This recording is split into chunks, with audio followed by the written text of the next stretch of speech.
पूरी दुनिया इस समय हंस रही है सऊदी अरब और पाकिस्तान पर, क्योंकि कुछ महीने पहले ही आपको याद होगा दोनों देशों ने गाजे बाजे के साथ एक नाटो जैसा अलायंस खड़ा किया था, जिसमें यह कसम खाई थी कि सऊदी अरब पर किसी ने हमला कर दिया तो पाकिस्तान पूरा लाव लश्कर लेकर आएगा, सऊदी अरब की सुरक्षा करेगा, उसके साथ कंधे से कंधा मिलाकर लड़ेगा।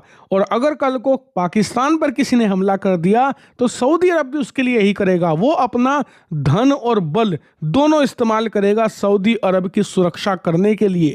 इतना ही नहीं, इस इस्लामिक नाटो की इतनी चर्चा हुई कि भारत में कई लोग कहने लगे कि अब भारत पाकिस्तान पर कभी हमला नहीं कर पाएगा, असंभव हो गया है पाकिस्तान पर हमला करना, क्योंकि पाकिस्तान पर हमले का मतलब है अरब के सबसे बड़े देश सऊदी से पंगा लेना। इतना ही नहीं, ये भी रिपोर्ट्स आई कि इस इस्लामिक नाटो के अंदर बाकी अरब देश शामिल होंगे, जैसे कि जॉर्डन, तुर्की, यूएई, कतर, कुवैत, इराक, सब के सब शामिल हो जाएंगे, इकट्ठा हो जाएंगे और फिर भारत के खिलाफ एक साथ मिलकर जंग लड़ेंगे। जी हाँ, भारत को डराने की भी कोशिश करी और अरब के बड़े बड़े मीडिया हाउस इस पर खबर छाप रहे थे, लेकिन आज इसकी रियलिटी फिर से दुनिया के सामने निकलकर सामने आ चुकी है। दरअसल आज जब पाकिस्तान पर हमले शुरू हुए, तालिबान ने चढ़ाई शुरू कर दी, तो पाकिस्तान के पसीने छूट गए। इन्हें लगा कि अब मदद चाहिए होगी सऊदी अरब की।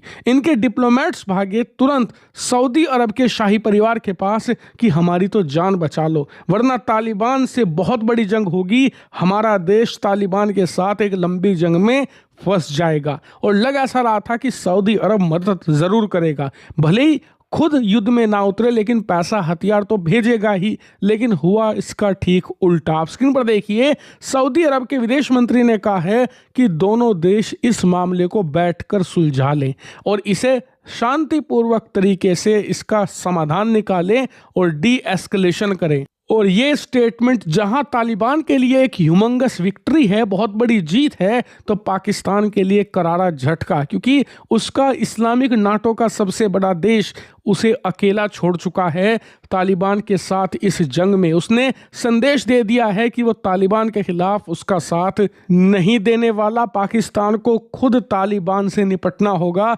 सऊदी का इसमें कोई रोल नहीं होगा। और इससे पाकिस्तान बुरे संकट में फंस गया है, क्योंकि आप जानते ही हैं तालिबान एक ऐसा संगठन है जिसके खिलाफ लड़ाई में सिर्फ बल से काम नहीं चलता, आपको धन भी चाहिए। क्योंकि अमेरिका जैसा सुपर पावर भी 20 सालों में $4 ट्रिलियन फूंक कर गया है, इन्हें कुछ बिलियन डॉलर तो बिल्कुल लगेंगे और युद्ध